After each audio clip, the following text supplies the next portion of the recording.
All right, welcome everybody, and welcome back to those of you who are just joined us for an incredible session with our friend Austin Vickery. We have with us Jeremy Carter today, and you're here with the Young Lions Jazz Master Virtual Sessions. Jeremy's top, Yes. Jeremy's topic today is tenor sax basics, which is something I think he knows a little bit about. Participants are going to be muted during the session, but we can unmute you, and you can ask a question by using the raise your hand feature or by using the chat feature, and we'll be sure to get those questions to Jeremy throughout his session. We hope you enjoyed today's session. There are upcoming more free sessions that are posted every day. We're adding on clearwaterjazz.com/education. That's our education and outreach page. We appreciate your feedback on these sessions as we like to improve upon them. If you have a specific topic that you would like to see, please go ahead and also let us know what that topic is. And my suspicion is we can make it happen. And you can email those suggestions to info@clearwaterjazz.com, info@clearwaterjazz.com. We're so excited to have our friend Jeremy Carter with us. Jeremy is an active participant with Clearwater Jazz Holiday Education and Outreach. He participates in our History of Jazz program and is a regular member of the Clearwater Jazz Holiday Outreach Band. He also participates in our My Journey with Jazz program, which is a program that is delivered in more economically challenged and underserved areas, particularly in neighborhood family centers and other organizations in our community, talking about the history of this great music, and we have a lot of fun. Jeremy is one of the most sought after saxophonists around. He's such an incredible performer. He's traveled the world and he's shared the stage with some great acts. He's had several sold out appearances of his own, and he is just the most entertaining and wonderful person to be around and a delight to listen to. Jeremy Carter, welcome to Clearwater Jazz Holidays, Young Lions Jazz Master Virtual Sessions. The stage is all yours. Hey, hi everybody. There's my Dr. Nick intro from Simpsons, for those of you that watch The Simpsons. First of all, before I get started, a big thanks to Steve Weinberger and all the guys at Clearwater Jazz Holiday and all the other musicians for participating to help produce this project. It means a lot to a lot of people, including myself. Everyone's experiencing a lot of difficulties right now, and one of the most key points of our art form is the commune, the fellowship, and so we're not able to do that, and so we really appreciate Steve and everybody at Clearwater Jazz Holiday and all the other musicians for help put this together. It really does make a huge, it really does do a whole lot with the community. So before I kick it off, I guess I'll tell you a little bit about myself. I came up in Omaha, Nebraska, and I started playing the saxophone in elementary school, 5th grade. And for a couple of years, I wasn't very good at all. I could really not get too far past, but as soon as I get the thing together, like I'd already accomplished something, if I could just put it together right. So yeah, for those of you, like I said, this is a tenor sax basic course, and so my plan is, I was talking to Steve a little bit, I want to do this introductory course, I want to do a intermediate course, and then like a more advanced course. So today we're just going to be doing some really simple stuff, just how to get the instrument together, how to get the instrument to agree with you as much as possible, how to address the instrument to allow you to play with any sense of longevity. When you're actually out performing, it's a lot different than when you're in the practice room. the intensity of the moment, the other musicians that are there, the feedback that you're getting from the audience and your fellow musicians, it's much, much different. So it's just like any other anything else where you're training.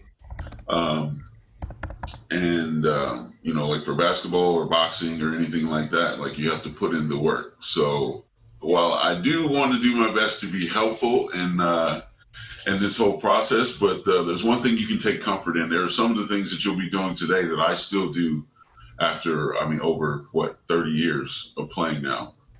And so, yeah, it never gets any easier. You're always on that, on the quest for greatness or to better yourself.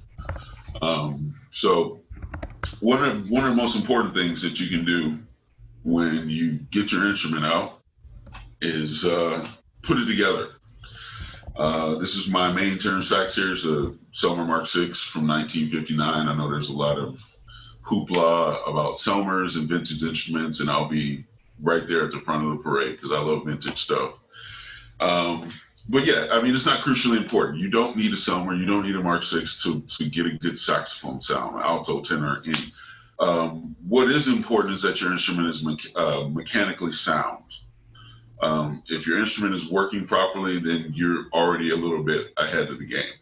I work with Clearwater Jazz Holiday a lot, going out and working with students, and a lot of the issues that younger players are having is that their instrument is getting in the way of them producing any music. So that's one of the first things you want to do. Just basic saxophone assembly. I already kind of have it here together. We're going to go all the way back. I'm sorry for those of you that are already, somewhat advanced. But so, yeah, you just have the neck here. You have your mouthpiece. When you're putting the saxophone together, especially with the vintage ones, you don't want to put the mouthpiece on the neck as you're, you don't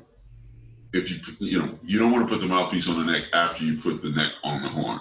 You want to complete this top assembly separately, so you're not getting all this torque motion with your neck, because over time you can actually damage it. And this is one of the most important parts of your sound production is the neck. So just get the parts out, or get the pieces out rather. Sorry. Get your reed set on the table, and then there's kind of a half moon shape here, or the slope of the reed at the tip there. You want that to pretty much line up. You want your reed to line up with the mouthpiece when you're getting that whole assembly together. This is a Theowane Gaia tenor sax mouthpiece. It's basically a copy of an old Odolink, like a double line Odolink, just traditional classic tenor sax mouthpiece that all the greats played on, from John Coltrane. I mean, you name anybody, most guys, this is like the standard where you would want to start developing your sound. Is some form of an Odolink somewhere in there, either hard rubber or metal. I have metal here with a Silverstein ligature, and I'm playing on an 8-tip opening with like a 3 reed. Not a very good reed, but it is a reed. So once you have the mouthpiece assembly complete, you just want to pop this sucker right on the neck. Now I've already got this thing good and lathered up, so I don't need any cork grease. But for those of you that are just getting started, if you never played a horn before, you never played a saxophone, you're just getting it out of the case, that's kind of what this instructional video is about. You should have some cork grease in your case. So you want to apply a little cork grease right to the cork. Not too much. I was showing my son the cork grease. I turned away for 2 seconds and I turned back, and he had cork grease all around the front and on the reed, and it was a mess. It was a big mess. So don't do that. Just get the cork nicely lubricated, lathered up, so you can get the mouthpiece on there easily, and you can make tuning adjustments as necessary once you get it all assembled. Okay, so once you have the neck, just go ahead and pop that baby right onto the body of the horn very carefully. It's not to damage it. right? So once I have my instrument together, it's important to just feel the horn, just to touch it. Put your hands where they belong on the horn. Addressing the horn is going to allow you to play for a long, when you're on a 4-hour gig and you're standing there and you're tired and it's hot and the band is pumping, it's high energy, or whatever's happening, whatever other issues you have to deal with, variables, you want to just touch the horn, be comfortable with it, right? So address it properly, have a proper attitude with the horn, have good posture, right? So with your right hand on the tenor, there's a hook back in the back. Your thumb is going to go right under there. And what you want to do is get a good hold on it, right? Just get, because you want to allow your fingers to move freely in any fashion you need to, right? I got some clicking going on with Corona. I haven't been able to get my horn worked on, but it's okay.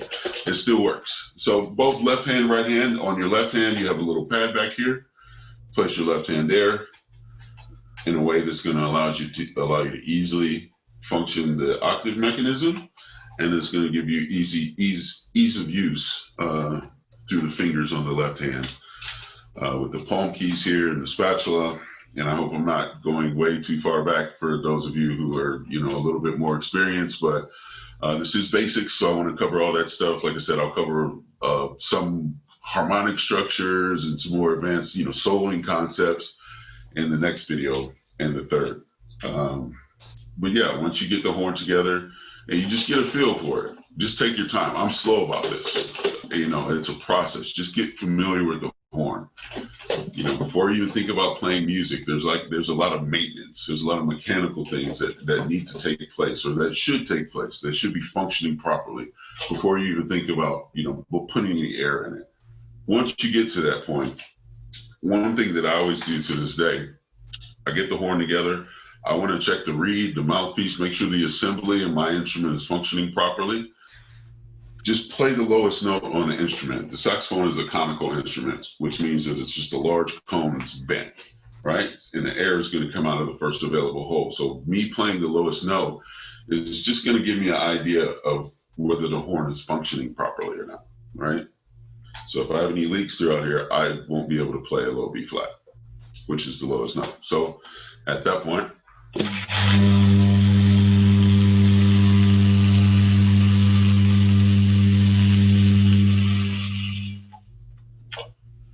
just a nice soft B flat, okay, the horn's working.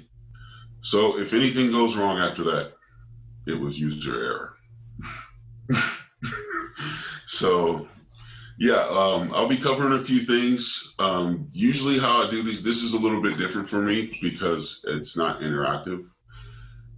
So I just get to ramble off for about a half hour or so. But usually when I do these, I take questions, or I get some feedback, or I get some, some concerns about something. Maybe you're struggling with something I can specifically help with.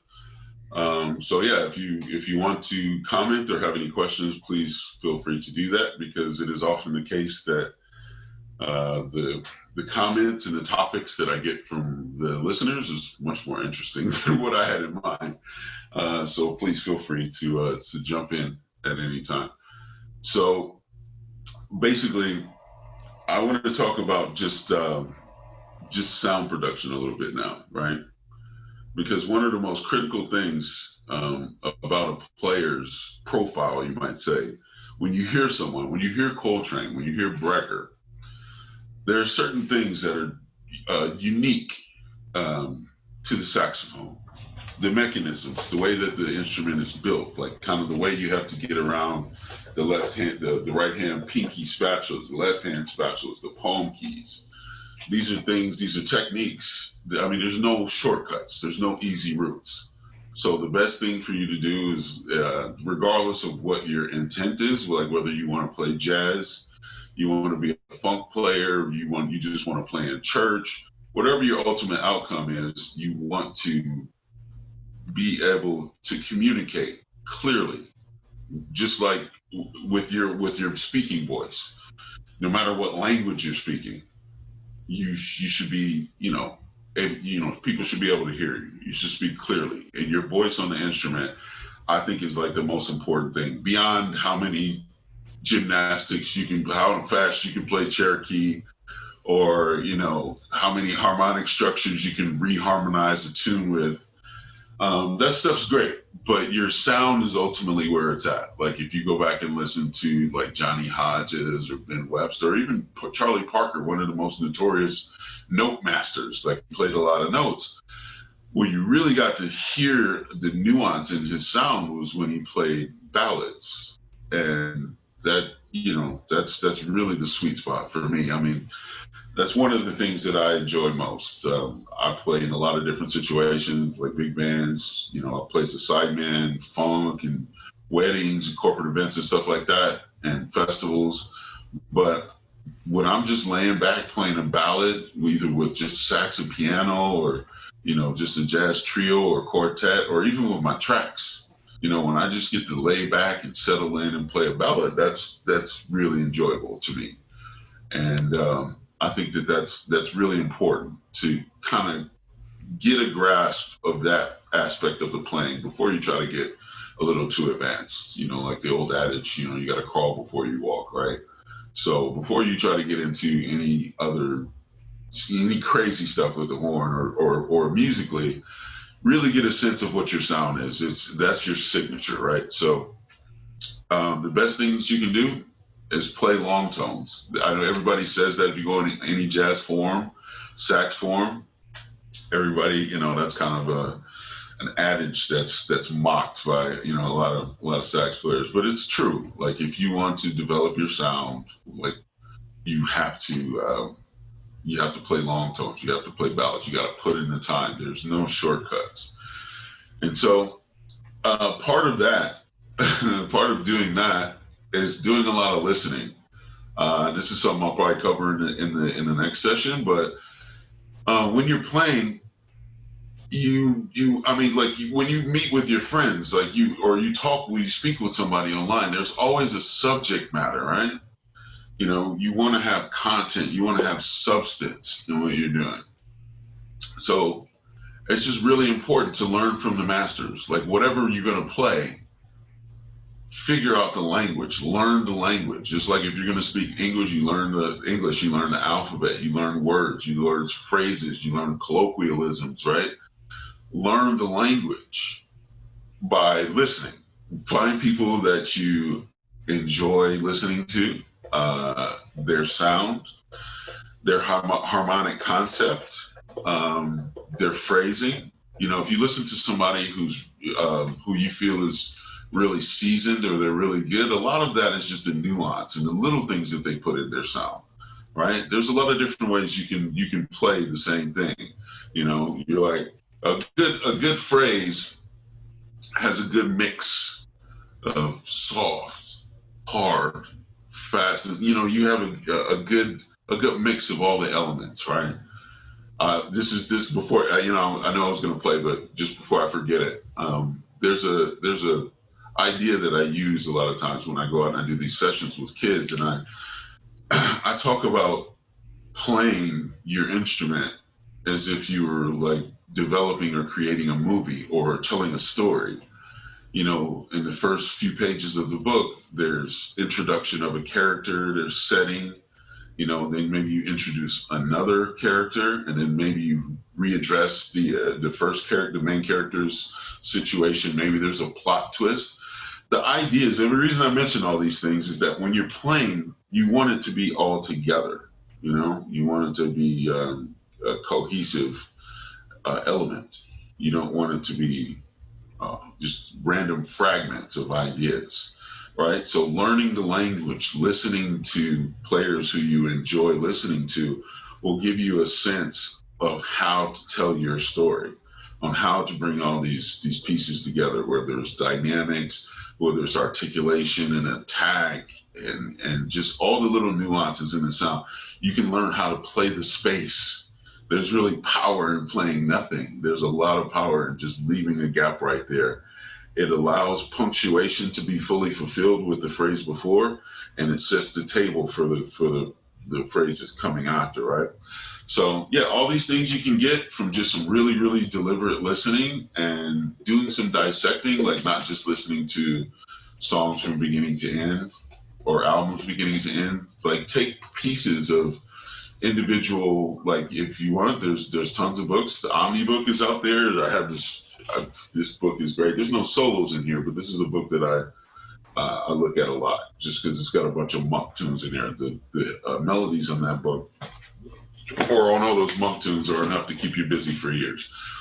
So yeah, learn the language. But like I was saying about about a good sound or a well balanced idea, like when you're playing or when you begin to play, you don't want to just get on there and start honking on it, because I mean it might be fun, but it's not very fun to listen to.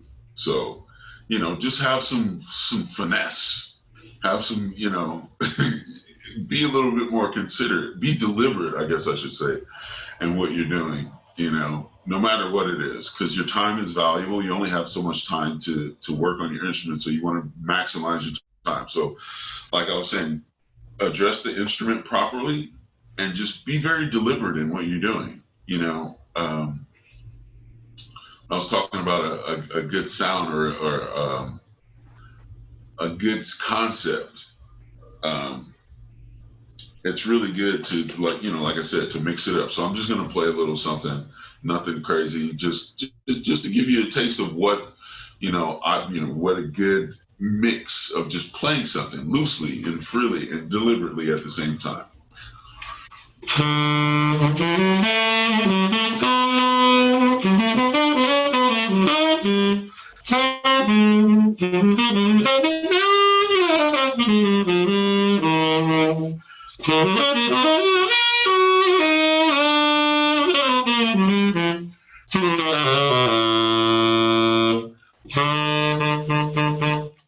Ooh, we got some sticky going on. We got some sticky pads, but yeah, you get the idea, man. There's no reason to force it.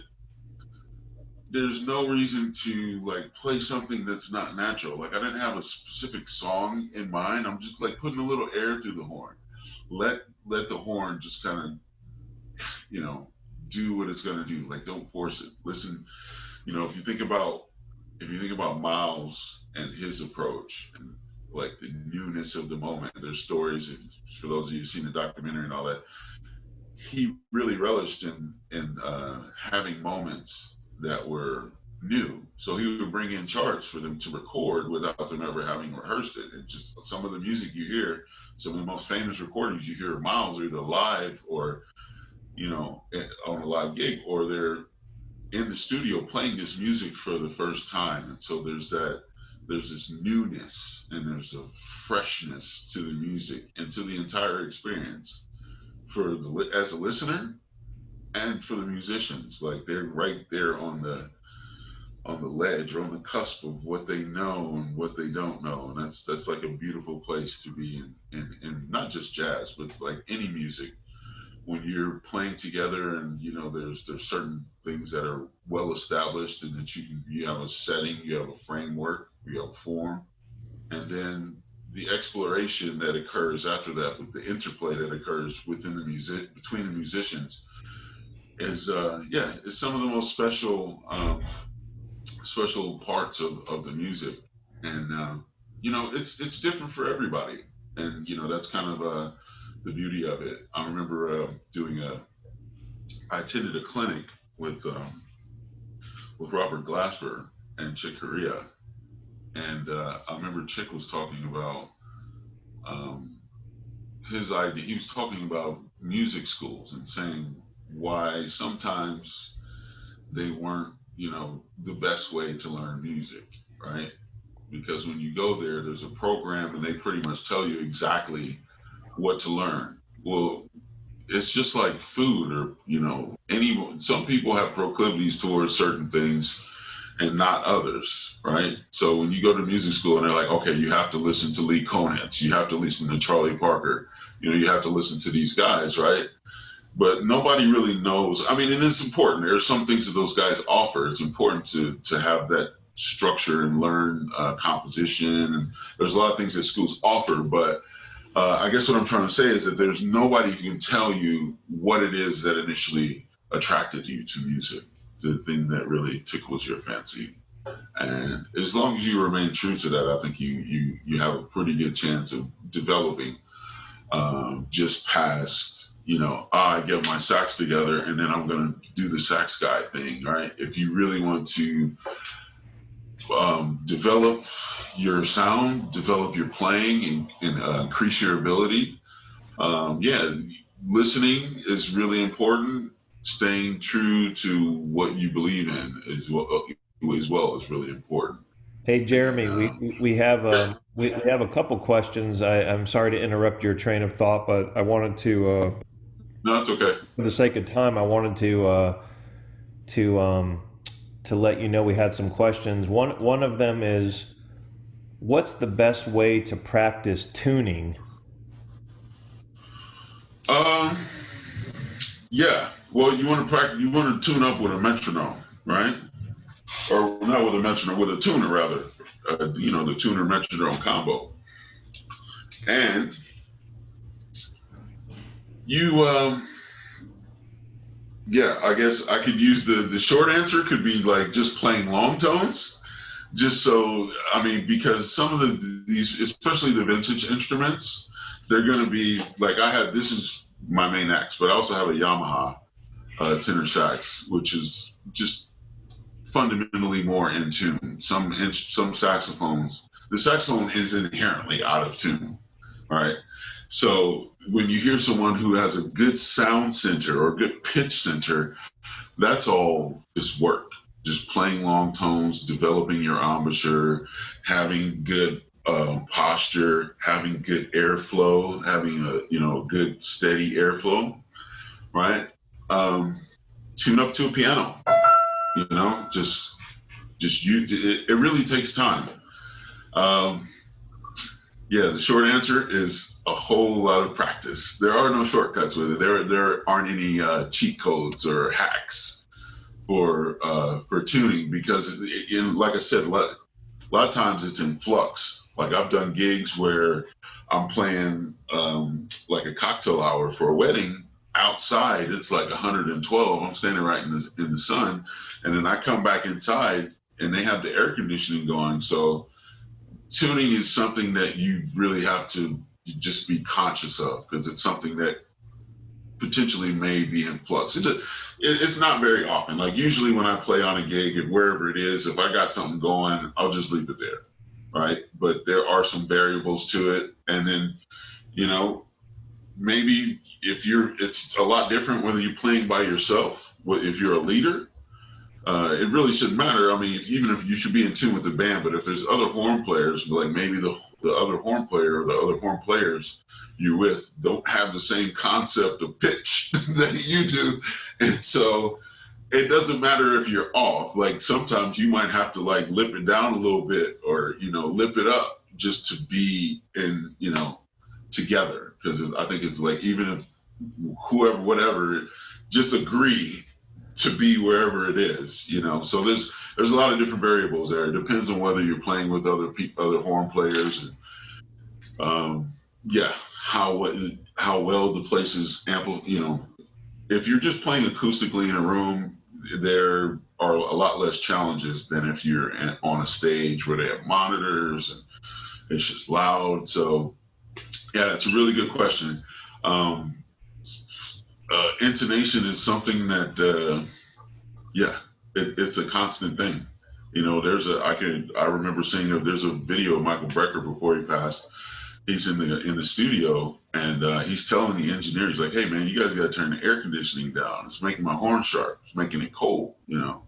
So the vintage horns are a little bit more finicky when it comes to tuning and stuff like that, but the work that you have to put in to achieve a good tonal center it's worth it. The benefit is that a lot of the vintage horns, just for me, I mean, it's my preference, my opinion, that when you're playing in a microphone or whether you're playing in a microphone or in an acoustic setting, the vintage horns just kind of have like a little bit more character, and they just seem to, the overtone series, which is something I'll get into in a later video, is a lot stronger on these horns. Like I can get, I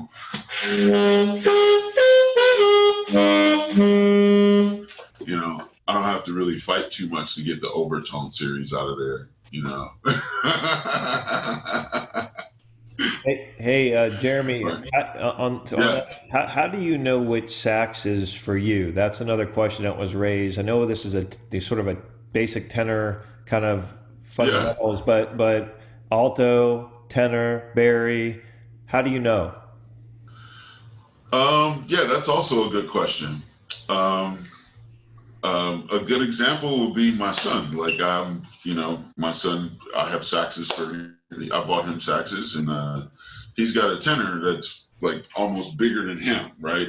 So obviously, you want to get a tenor that you can functionally play. Like you can get the neck strap on to the. I guess I forgot. I didn't mention this part: the hook and the neck strap and that whole deal when I was doing the instrument address. But you want a horn that's comfortable. If you're smaller, if you're a slight person, you want to get well, it's rare that people play mainly soprano, but yeah, if you're really tiny, you probably want to grab a soprano. It would be hard for you to play a bari just because you have to be, ultimately you're going to be on stage and performing, whether it's in a concert hall or bandstand or whatever. So if you're not that strong, it's going to be hard for you to hold a bari. And then beyond that, I think a more specific answer to that is like, how do you know what horn is for you? And that's just really trial and error. Like I started off on alto, and I started playing tenor.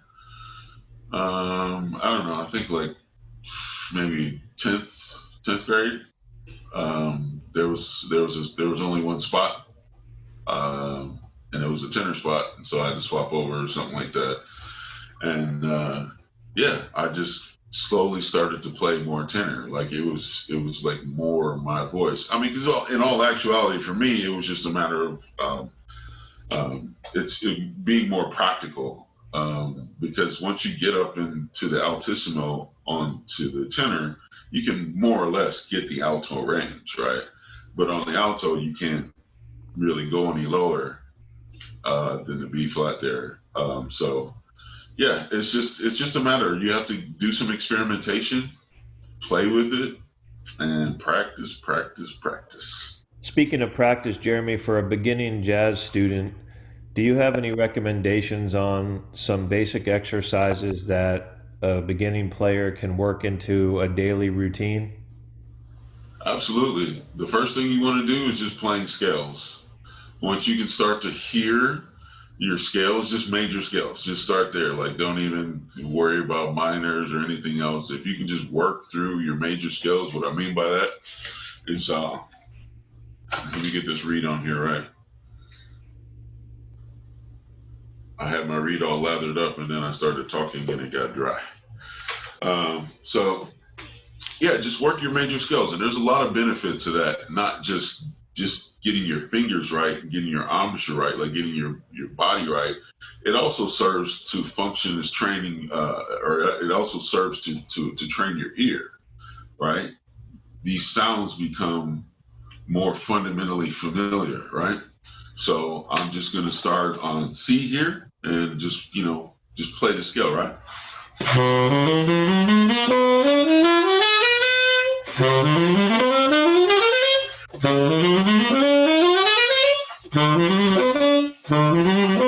Well, we got a sticker. We got a sticky pad. Right? So you get your major scales and you just work them. I started playing them a lot faster just for the sake of time. But yeah, once you work them up and down all keys, and then you want to start working. I did 2 octaves there. Initially, you probably just want to do 1 octave. So a good starting point. I started on concert C, which is my D on the instrument, 3 and 3. But just for the sake of being thorough, you might want to just start on the low B flat and just work your way up. just so you can just have a good bass. And you start from the bottom and just work it, right? So.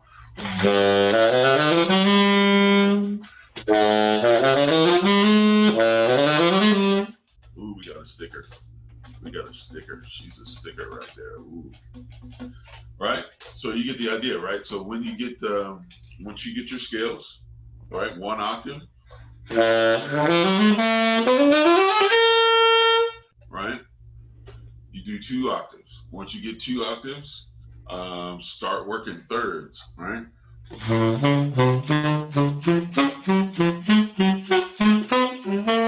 Ooh, we got a sticker. All right. So yeah, start working them in thirds, and this will help, and like I said, tremendously in the way of helping your technique, like getting your fingers together. It'll also help train your ear. Your embouchure will begin to get stronger the more you make these leaps and interval jumps on the horn. Just doing it, just the familiarity and just the routine of doing it over and over again, it just becomes more and more easy. Yeah, you'll start the breakthroughs that you have it'll be more frequent. Like initially, it's gonna just seem like carrying a brick uphill or a boulder up a hill, but in time, things will start to come a lot easier to you. That's great, Jeremy. Thank you. So I'm going to give you a few seconds to think about some closing remarks that you may have for this session while I go through some housekeeping items for everybody. Really appreciate everybody attending today. We have just a few more minutes, so happy to entertain any additional questions for Jeremy as he thinks of some closing remarks. But I wanted to let everyone know that we have a full week ahead of us with some really great stuff. Please join us tomorrow, May 14th, 4 o'clock Eastern Standard Time, with our good friend Dwayne White doing a basic trumpet fundamentals class session.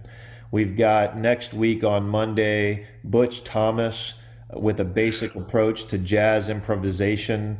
That's at 4:30 on Monday, May the 18th. Our friend Alejandro Arenas is back with us on Tuesday, May 19th with bass styles, an approach to playing swing, funk, and more. On Wednesday of next week, which is May the 20th, Pete Carney, Director of Jazz Studies at the State College of Florida, is going to be doing a Practicing Safer at Home Advanced Improvisation with Simple Tech session.